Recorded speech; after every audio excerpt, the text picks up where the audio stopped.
Well, hello there. My name is John Burgundy. I am the Dean of this prestigious institution.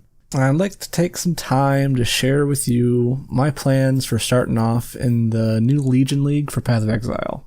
I'm going to be playing a Flicker Strike Raider. I'll have a Path of Building link down in the description for those that are interested. But this is going to be kind of a specialized build that I kind of made just for doing this one specific task, which is farming low-level maps as fast as possible with very little investment. You'll notice the build in the screen only has about 200,000 DPS. This is Shaper DPS, but I mean, come on, it really doesn't matter. This really isn't a lot. You don't really need a lot of damage to farm low-level maps. And my Atlas strategy is going to revolve around farming Strand. And I'm going to be doing this because you're going to be getting a guaranteed Legion in every zone. So like repeating early level zones might be a good way to do it. To farm Legion, that is. Or just like running low level maps, which is what I plan on doing. Strand is a nice open layout as well. So you're going to have a lot of opportunities to get like really nice, big, fat, juicy Legions. And if you're able to clear them fast enough, you're going to be able to get a lot of rewards out of them. Hopefully, anyways. So since I've always wanted to play Flicker Strike and I've never gotten to do it before, this seemed like the league to do it in. It seemed like it would be a nice skill for farming maps, clearing out the legions, and just, going zoom. I'm also going to be trying out a couple of other things that I wanted to test. I've never used the Onslaught Ascendancy on the Raider, and I figured just beefing that up even more with the Dressel's Defiance would be something I've thought about before, and I plan on seeing just how good it is. I mean, I imagine with 200% increased effective onslaught and 8 frenzy charges, you're probably going to move fast. Just a guess though. And just to quickly go over the gear here, I'm going to be using a White Wind Imperial Skein for my weapon. It's just a pretty cheap starter dagger that does a lot of damage. You get a good amount of dodge for having your offhand empty, which means one less item that we have to buy. Cool, I guess. It's really not a terrible starter dagger. I think it could be best in slot for some builds, but I think it's best reserved as just something to use in a starter build, which is what I'm going to be doing here. We got a good old Starconja's head. This probably be the most expensive unique item that I buy. I might not even get it right away. Dressel's Defiance. This is mostly for the increased effective onslaught. I'm going to try to get that as high as I can. Might be able to get a perfect roll. Who knows? Depends how expensive they are. Life, resistance gloves. These aren't going to be that expensive. Like maybe 10, 15C for a decent pair. Maybe even 20. I don't know. Not too bad here though. Darkrai Vectors. This is going to be a 1-alch item. Marilyn's Fallacy. Another 1-alch item. This item isn't really that bad because of how much we're going to be attacking and how many chances we're going to have to proc a critical strike. I mean, we got like 537 crit multi. I mean, that's pretty good. And when we have, when our crit chance is lucky, we have 43% chance to hit a crit, and we're attacking like 6 times a second with Frenzy. And these stats over here, by the way, are the Frenzy before it's been buffed. Frenzy is going to be doing a lot more damage, and it's going to have a lot more attack speed than it does here in this POB. I got 2 coral rings. One's a shaped coral ring with Assassin's Mark on hit. These are really easy to craft yourself. Just alt spam till you hit Assassin's Mark on hit. Alt Regal, Mastercraft on, resist or life, whatever you need. And then another ring with some strength life, double res. These really aren't expensive either. I mean, 10C, 15C in a bad day. Probably more like 5 though, honestly, in the beginning of the league. The belt, a lot of life, triple res. This is probably the most expensive item on here, but if I remember correctly, these go for around like 1 exalt. All you need is like 80 plus life and triple res. Goes for about an exalt, but you can use these on pretty much every build that you make. You just swap out Abyssal Jewels or like whatever the hell you need. Pretty good investment, honestly, to get a nice Stygian.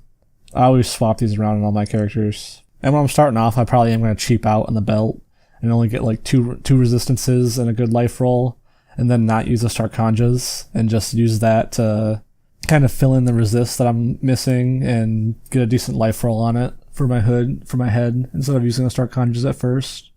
But once I get some money, I'm going to sink it into a really good belt and buy a Starconjas. So I'll probably be using those 2 items in my next build. Probably a pretty good chance of that. And for my jewels, I got a couple in here, but mostly, well, from my league starters, especially on this one, like I only got like 4,600 health, so I'm gonna be wanting jewels with life on them. I usually just get jewels with resistances just to make my gear cheaper. Like getting a jewel like this costs like 5 chaos, which isn't really that much at the beginning of the league. And this just makes all the rest of your gear cheaper as well. And you can also get things like stats and things like that to... So, I mean, you're going to be needing some intelligence, a little strength to be using all the jewels. And as far as skills go, you got like Frenzy, Hatred, Herald of Ice, Frostbomb, Blood Rage, Flicker Strike. Might not even need to use Blood Rage. We'll see. I don't think we're going to. We're a Raider. But hey, it's there. I mean, the attack speed's nice, I guess. And there's a bunch of new skills too. Like I'm going to be trying out Rage. Like there's a Rage support that I could like throw onto my Flicker Strike. And you got like Berserk that consumes the Rage and gives you like this just massive buff to your attack damage and attack speed. It's going to be awesome. I can't wait to try it out. Like Steel Skin is going to be great for mitigation. Mortal Call. Like the Restless Defiance is generating endurance charges for us, so using something like a Mortal Call might actually be really good. I don't know, I'm excited to try a bunch of different things out. But I am going to be using Frenzy for single target. I might swap this out. I just want to try it out, see what it's like. This is by no means like a amazing thing to use, or like the crux of the build. Definitely the meat, so to speak, is going to be Flicker. I'm using this like 90% of the time. I think a 4-link is all I'm going to be needing though to clear. Like the damage on it is actually about equal to, right now, a 5-link Frenzy. But this, again, it's pre-buff. So we don't really need much to clear a tier 4 map, honestly. I'm more worried about just clearing the legions as fast as possible. So I might end up just using Flicker, like pure Flicker build. But I'm going to try out Frenzy as well. Because this might be something I build around in my next build. I'm thinking about it. As far as my plan for my Atlas goes, hopefully day 1, I'm usually able to get into maps. Like that's like my goal, day 1 every time. Like the earlier you get into maps, the better. So for me, it's always kind of just a goal of mine to hit maps day 1.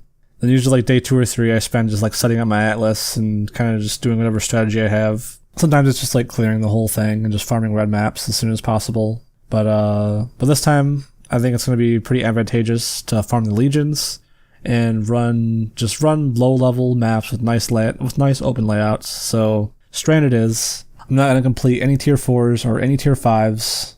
I'm going to complete probably a bunch of 6, 7s, 8s, 9s, and I'm just going to try to push Elder onto a tier 10 as soon as I can.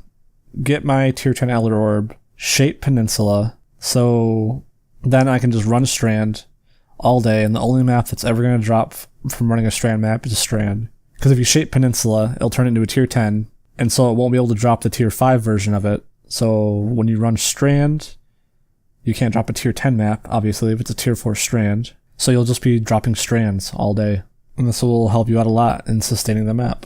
I'm definitely not going to be making a guide for this build, because mostly a lot of the things in it right now just revolve around me trying new things that I haven't tried before, that honestly I don't really think are going to be too great, but I'm going to be able to farm up a bunch of currency and hopefully make a really nice build later on. I'm really interested to see what all these new Legion jewels do. I'm definitely going to be saving up a lot of exalts to drop on a very nice Legion jewel, and hopefully like a 400 plus Fizz DPS sword. Probably going to be a good investment. I'm also thinking of doing a Slayer crit bow build, because those are going to be insane. Getting a well-rolled Hope Shredder is something I'm going to be looking into as well. I don't know. I'm definitely going to be doing multiple builds this league. This is kind of just the first one. This is going to be all for the video though. If you're still here and you haven't yet, consider subscribing to the channel. I'm going to be playing a lot of Path of Exile coming up in the coming weeks. I'm also going to be making some videos about a game called Pathfinder Kingmaker as well. So if you're into RPGs, enrollment into this fine college is free. All you gotta do is like and subscribe. But thanks for watching. I wish you the best of luck in all of your adventures, and I hope to see you again soon.